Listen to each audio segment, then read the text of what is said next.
All right, now the central square here with the lady with the big booty is very nice. However, it's quite expensive. You can go right to the edge of the square. We're stopping in this place called Colombia Cocina and Cafe, Colombian Kitchen and Cafe, right at the corner of this square little place.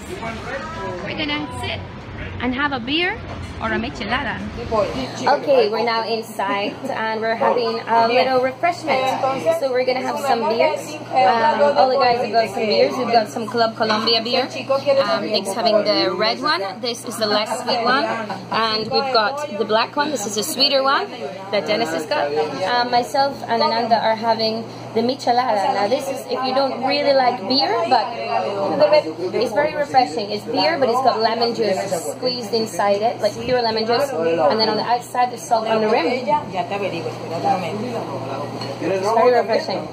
And we got some empanadas on the way. Okay, so another good reason to find one of the little places off the beaten track. This is barely off the beaten track. It's right off the main square. In the main square you could have a michelada for 15,000 pesos, which is about $5 US. In here it's $3,000 pesos, which is $1.50 US. And it's just as refreshing and just as nice, and the place is very cute and very charming. So now we're gonna have some local empanadas. We've got pollo, which is chicken. We've got carne, which is beef meat, and we've got Hawaiiana, which is Hawaiiana. Hawaiian, which is ham and pineapple. And we're gonna eat this now. Okay, now on our empanadas, we're having suero, which is like a type of cream cheese. It's really, really good.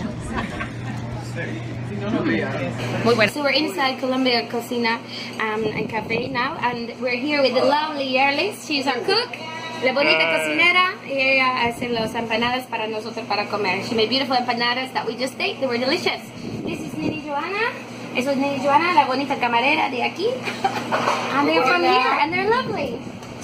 So this is where we're going for lunch now. It's called Hotel en Convento. Used to be a convent, and this is owned by the artist family, like the art gallery. And this is a convent hotel.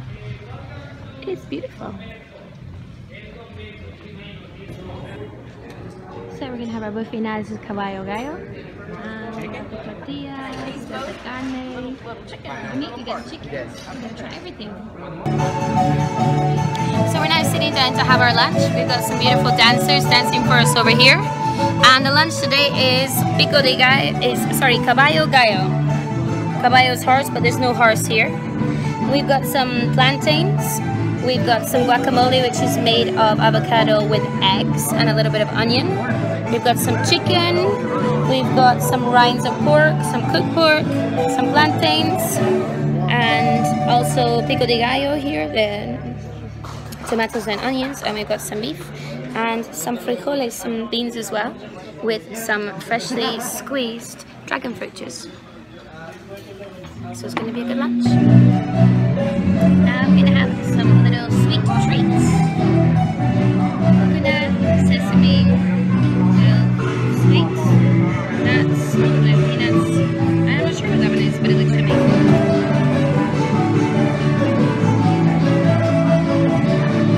We're inside the hotel now. We're going to go for lunch. We're going to have some traditional Guatemalan food.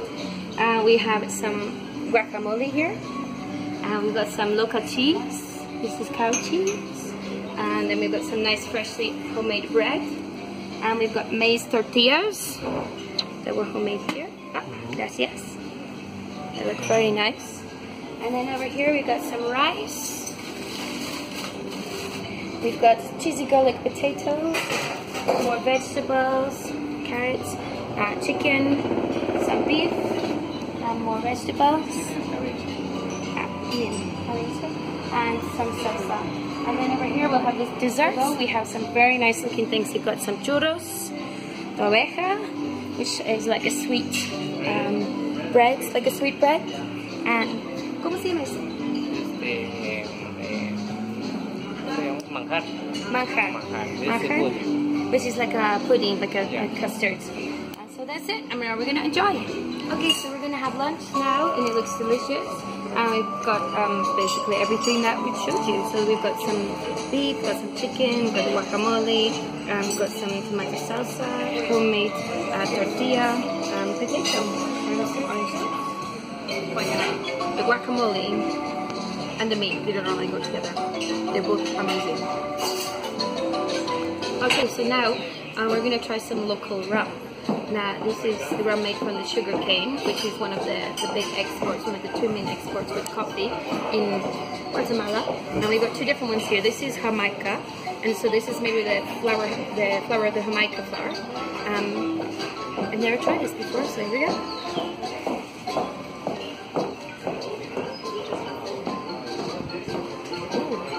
Very, very nice, very sweet. So that's Jamaica, it's delicious. And we also have the tamarind, which is made with tamarind.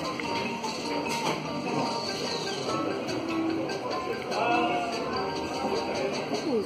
Woo! It's got a kick. Okay, now it's time for dessert. We have got macan, which is like vanilla sauce custard. It's really nice. We've got churros. We've got, I forgot what this one's called, tamal, I think. And some nice Guatemalan coffee. We're going to finish up the Jamaica flour. Very nice. Okay, now it's time for some tamales that the local ladies made for us. And we've got chicken, we've got tomato. It's made with the corn outside in banana leaves from the local plantation. It looks muy bien, delicioso. Now we're in the banana plantation. We're going to learn how they're grown.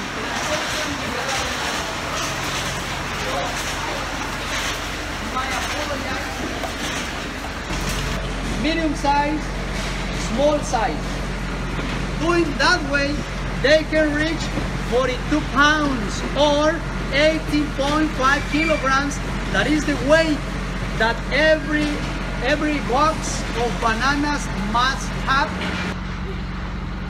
So outside, we're actually in the plantation here. This is where the bananas grow. Right here, $4 per box. $4 per box, 42 pounds. They're protected by the bags to keep the insects away, and there's a kind of insect repellent on it. And they start from the hearts inside. And the interesting thing about the plants is that as they die, the mother plant still feeds its baby.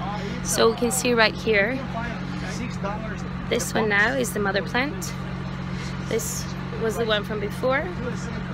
And they have small ones growing at the side at the bottom.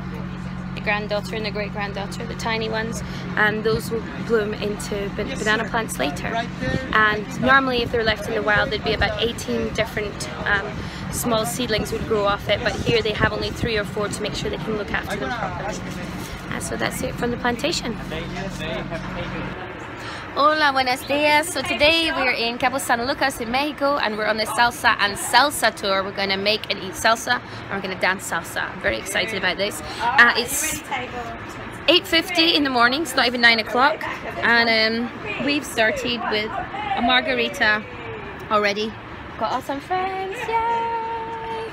And we're going to have a great day! So lime juice. Which one? That one? Left. Salt.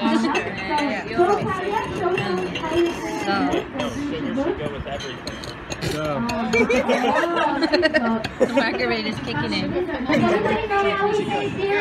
Okay, we've got cerveza. We got a shot of tequila and a shot of Cointreau.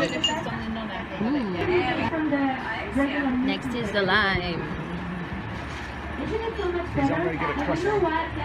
It's a life skill cutting So making our salsa, we already smushed some garlic. And Amanda's putting in the very nice chili. We're having it very small. Yeah, trees, yeah. Alright, so we've got the onion in here. Now we've got tomato. We're going to put a pinch of cilantro or coriander. That's fine, flowers are good. That's good. Oh, I remember that flower. And we're mushing everything in. Do you like sriracha? Yeah, No record of anybody. more. No record of anybody that attended. A pinch or a giant handful. You alright, Mission? Both are good. What's that then? Had a really different. So we got cheese The quesadilla. whole thing. Quesadilla. We Okay, now Amanda's making some guacamole. yeah. I believe We've got 2 spoonfuls of our green salsa that we kept back. And now we're adding Callie, in you an want me to entire avocado. We're going to mix it all up. If you don't, So we also have a dessert salsa. We have a guacamole, and then our dessert salsa, we've got apples, we've got pineapple, we've got coconut, and the vanilla rum sauce. And we've just put in some ice cream. This is our dessert. It's very, very yummy.